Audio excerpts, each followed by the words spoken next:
네, 시간 하나님께서 우리에게 주시는 말씀 로마서 6장 4절 말씀입니다. 로마서 6장 4절 한 절 말씀을 우리 함께 봉독하겠습니다. 로마서 6장 4절 한 절 말씀을 우리 함께 봉독하겠습니다. 그러므로 우리가 그의 죽으심과 합하여 세례를 받음으로 그와 함께 장사되었나니 이는 아버지의 영광으로 말미암아 그리스도를 죽은 자 가운데서 살리심과 같이 우리를 또한 새 생명 가운데서 행하게 하려 함이라. 아멘. 할렐루야. 주님 안에서 사랑하는 우리 청년 여러분, 그리고 또 함께 예배를 드리는 장년 여러분, 우리는 지난 7월 20일 화요일부터 25일 금요일까지 3박 4일 동안 진행된 청년교회 무주 국내 단기 선교의 여정을 보고하는, 함께 보고 예배로 드리는 날이기도 합니다. 선교를 마치고 돌아온 지 한 2주 정도 되었는데도 그때 일이 정말 꿈결같이 느껴지기도 합니다. 정말 짧다면 짧았고 길다면 길었을 그 시간 속에서 우리는 복음을 전하기 위해 최선을 다했습니다. 함께 마음을 모았습니다. 또 기도를 했고 또 이렇게 보고 예배를 함께 드립니다. 하지만 저는 오늘 이 자리가 단지 하나의 단기 선교를 정리하는, 끝내는 자리가 되기를 원치 않습니다.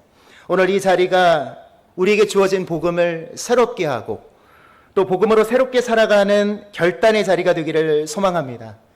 따라서 이번 단기 선교를 통해 우리가 체험한 복음이 일상 속에서 우리 일상 가운데 어떻게 사라져야 되는지, 이어져야 되는지를 말씀을 통해 잠시 나누겠습니다.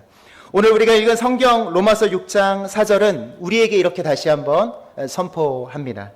그러므로 우리가 그의 죽으심과 합하여 세례를 받음으로 그와 함께 장사되었나니 이런 아버지의 영광으로 말미암아 그리스도를 죽은 자 가운데서 살리심과 같이 우리를 또한 새 생명 가운데서 행하게 하려 함이라. 저는 이 말씀을 준비하면서 천천히 한번 묵상해 보았습니다. 그리고 묵상하다 보니까 이 말씀을 자연스럽게 4등분하게 되었는데요. 어떤 사람이 세례를 받습니다. 그리고 예수님의 십자가의 죽으심, 그리고 예수님의 부활하심, 그것을 믿고 이 사람이 새로운 생명, 새 생명의 삶을 살아가는 것.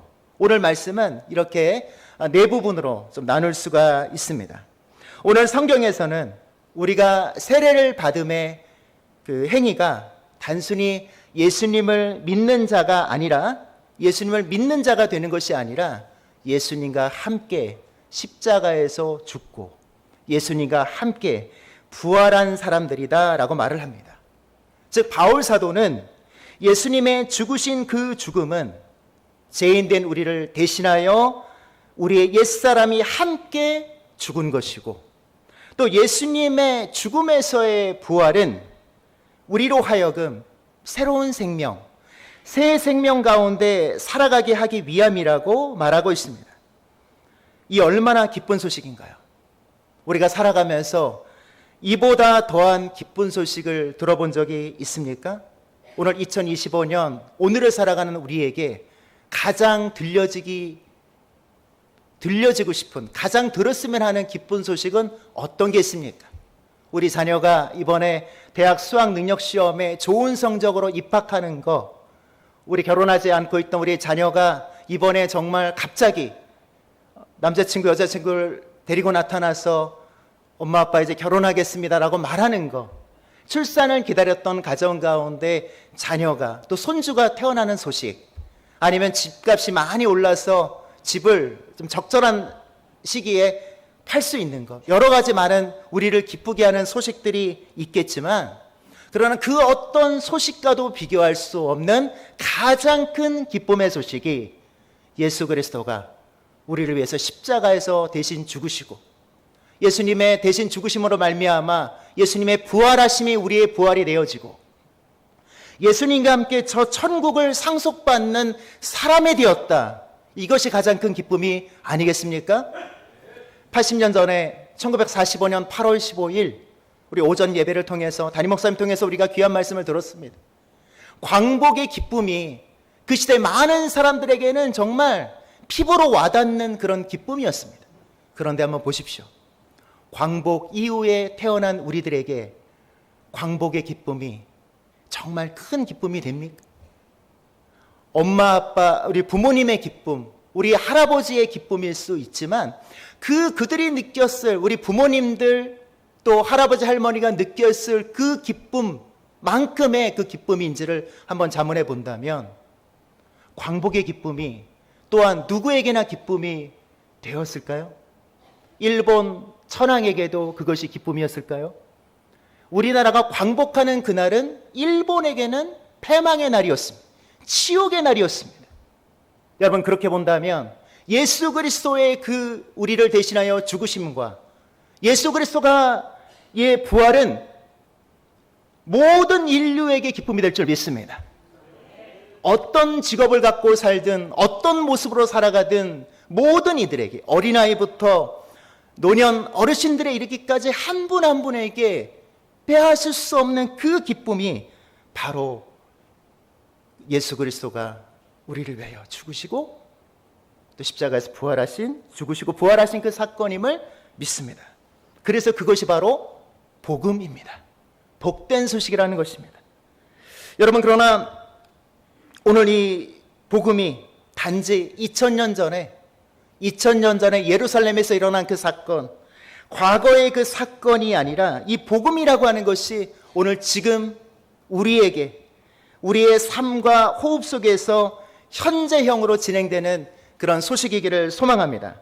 그런데 우리는 복음을 들은 자로서, 복음을 소유한 자로서 여러분, 이른바 새로운 생명을 살아가고 있습니까? 2주 전에 우리 청년들이 단기 선교를 다녀왔어요. 그런데 정말 지금도 우리가 그 기쁨을 갖고 살아가고 있습니까?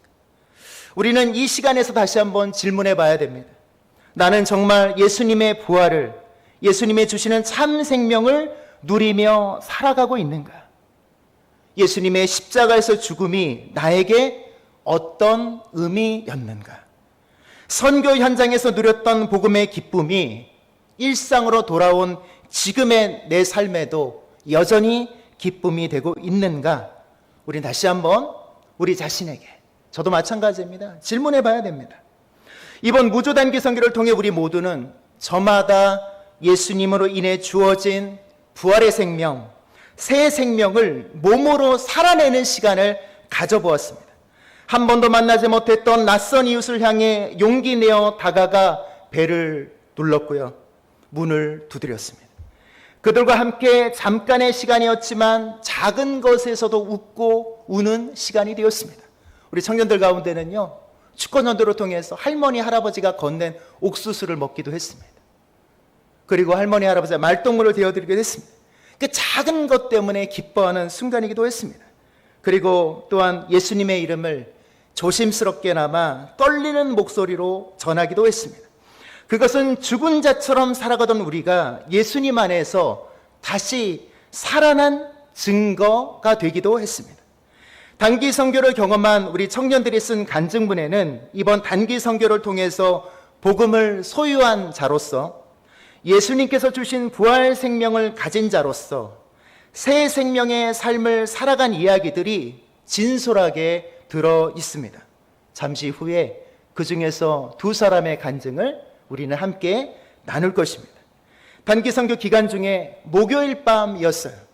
다양한 사역들과 마을 잔치를 끝내고 저녁 기도회에서 우리 청년들과 함께 나눈 말씀과 제목이 안디옥 교회에서 최초로 예수 믿는 사람들을 그리스도인으로 부르게 되었다라는 말씀을 나누었습니다. 그런데 그때 성령께서 제 마음속에 그런 질문을 던지시더라고요. 너는 그리스도인으로 살아가고 있냐?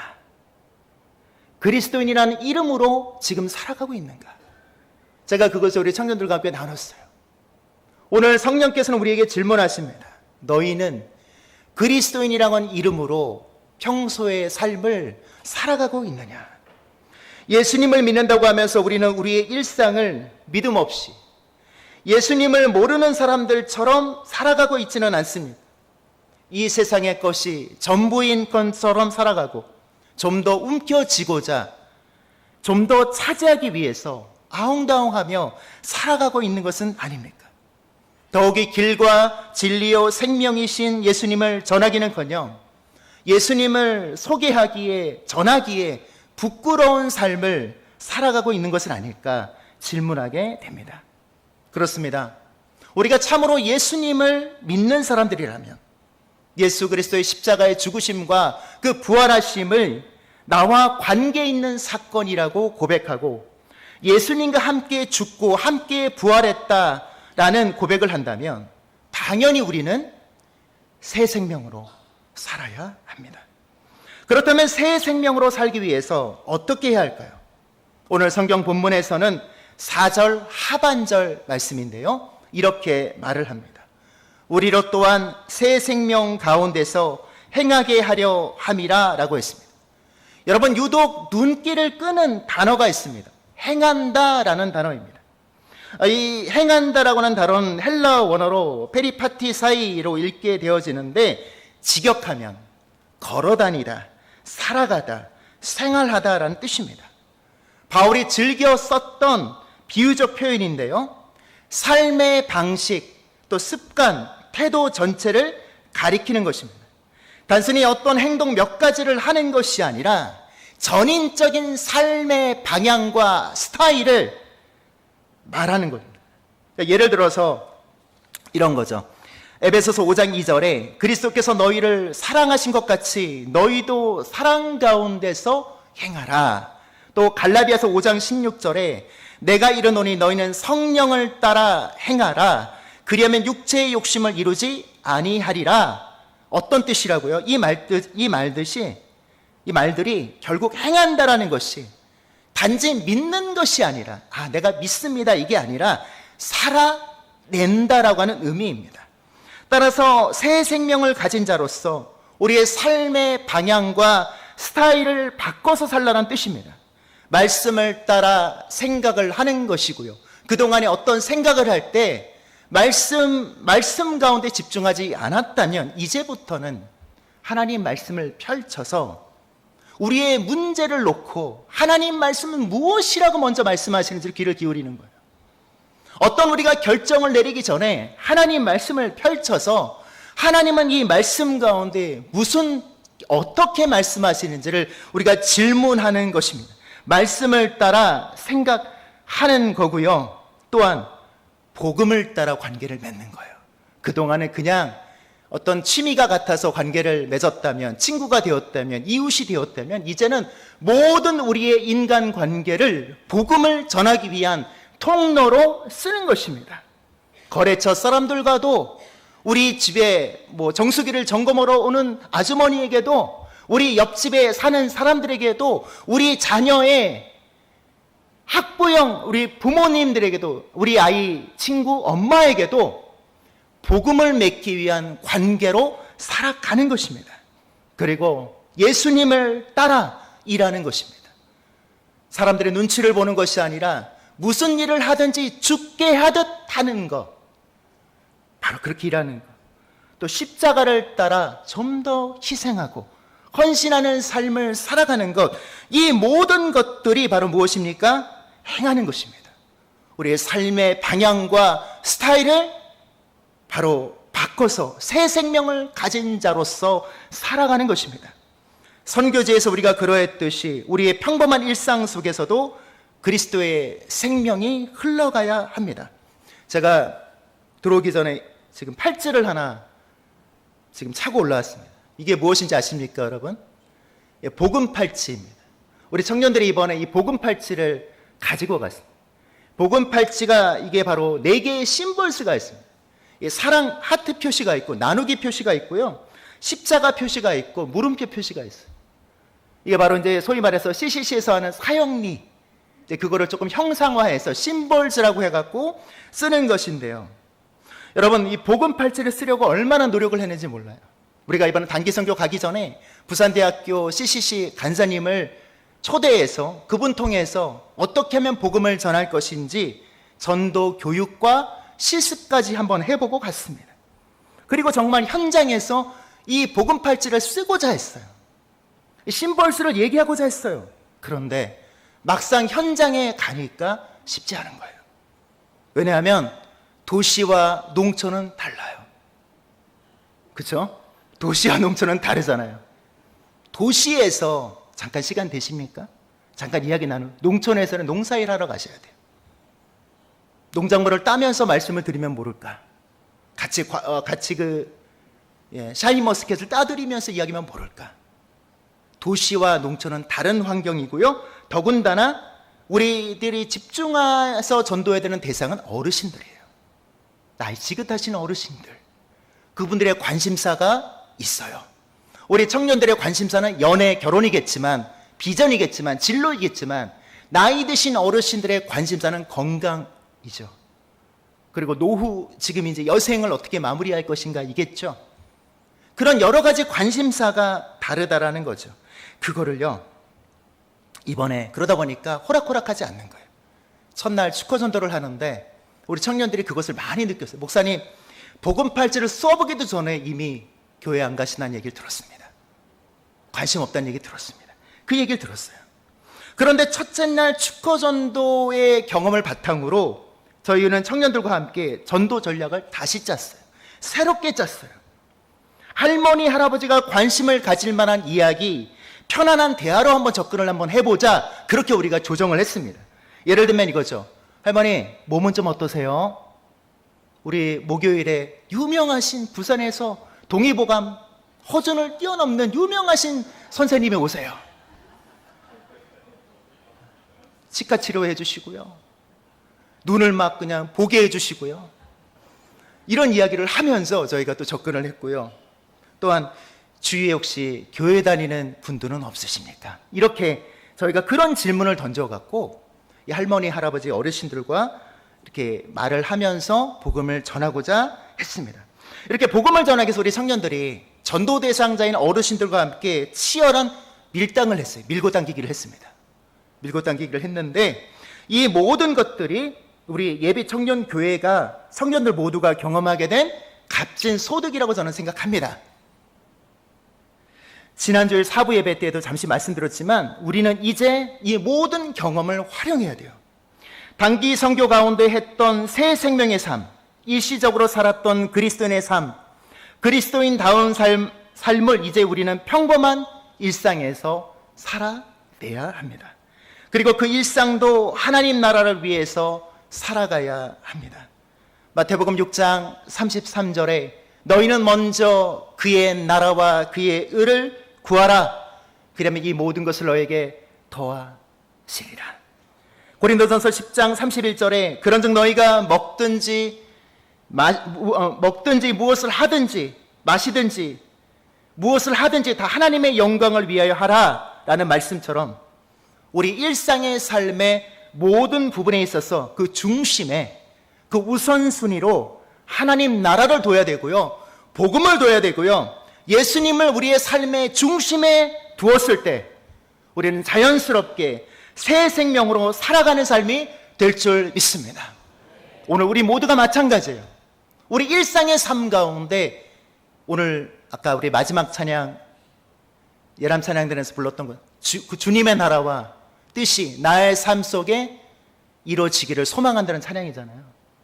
주님의 나라와 주님의 뜻이 우리의 삶 속의 중심 가운데 우선순위로 두어질 때 우리는 새로운 생명을 살아가는 은혜가 주어지게 될 줄 믿습니다.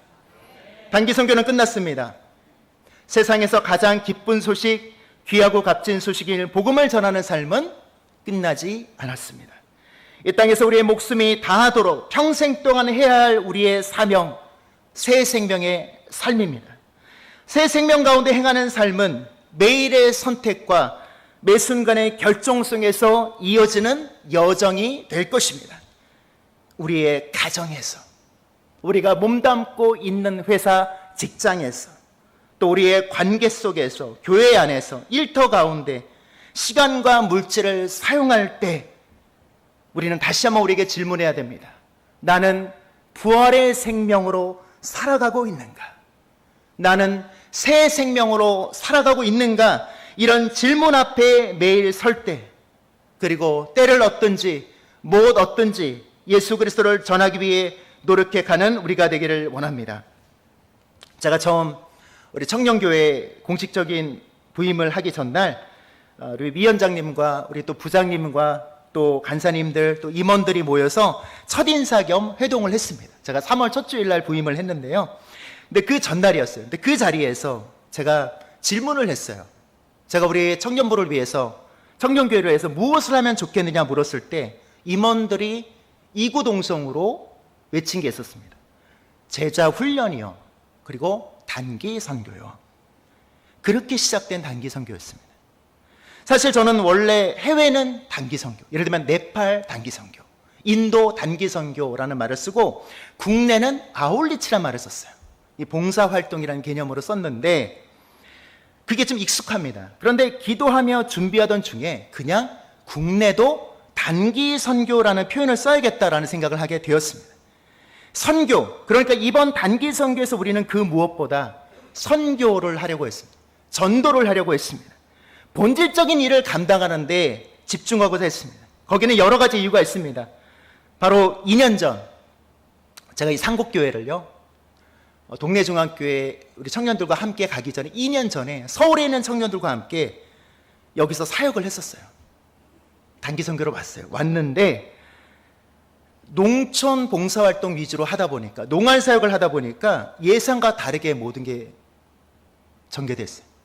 농사 일손은 실컷 도와드렸어요. 청년들이 샤인머스켓도 따고 딸기도 따고 막 여러 가지 일을 했거든요.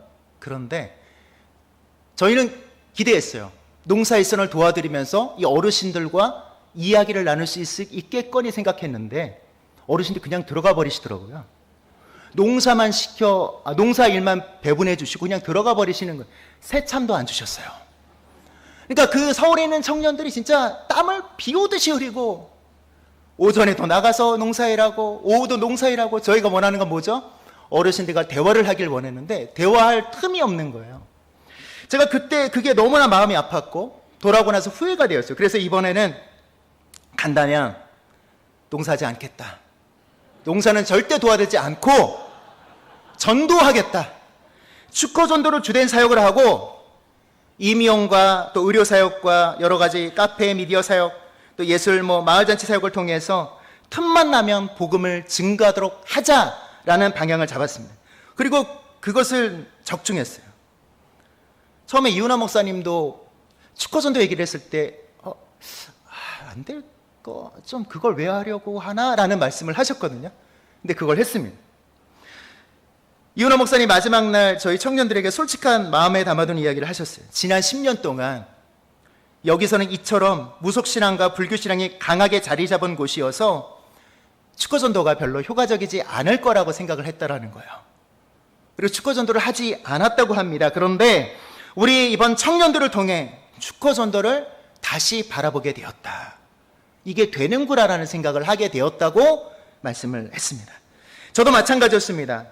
청년들만 축허전도를 보내지 않고 저 홀로 또 나중에는 우리 청년들 며칠 데리고 함께 마을 회관에 가서 저는 할머니 할아버지들과 직접적으로 제가 목사라고 밝히지 않고요, 청년인 척하면서 복음을 전하고자 했는데 제가 이 축허전도의 가능성을 다시 배우게 되었고 생각나게 되었습니다.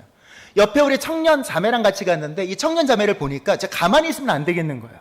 많은 우리 청년들한테 여러 번 가서 전도하라고 해놓고 저 혼자 그냥 전도는 하지 않고 있으면 안 되잖아요. 그래서 그렇게 했는데요, 되더라고요. 할머니가 거의 막 움직이실 뻔 했는데 다시 주저앉으셨지만 거의 됐었습니다. 여러분, 그렇습니다.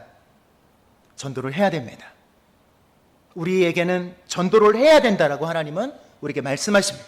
새 생명을 가진 자로서 예수님의 죽음과 부활을 단지 구원의 사건이 아니라 이것을 경험한 자로서, 우리는 그 부활을 경험한 자로서 우리는 새 생명을 가진 자로서 복음을 전하는 삶을 살아가는 오늘 우리 모두가 되기를 원합니다.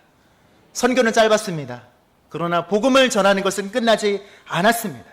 오늘도 예수님의 생명이 우리 안에서 살아 역사하고 계십니다. 따라서 새 생명의 삶을 기쁨 속에서 살아가는 저와 여러분 우리 모두가 되기를 소망합니다. 기도하겠습니다. 주님, 우리를 주님 죽으심에 참여하게 하시고 십자가의 죽으심에 참여하게 하셨고 또 주님의 부활하심과 함께 다시 살아나게 하신 하나님, 이 시간 하나님 앞에 찬양 올려드립니다.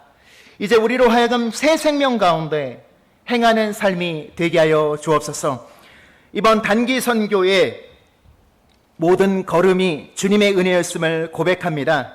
이제는 그 기쁨을 우리 일상에서 살아내는 은혜가 있게 하여 주옵소서. 예수님의 이름으로 기도드립니다. 아멘.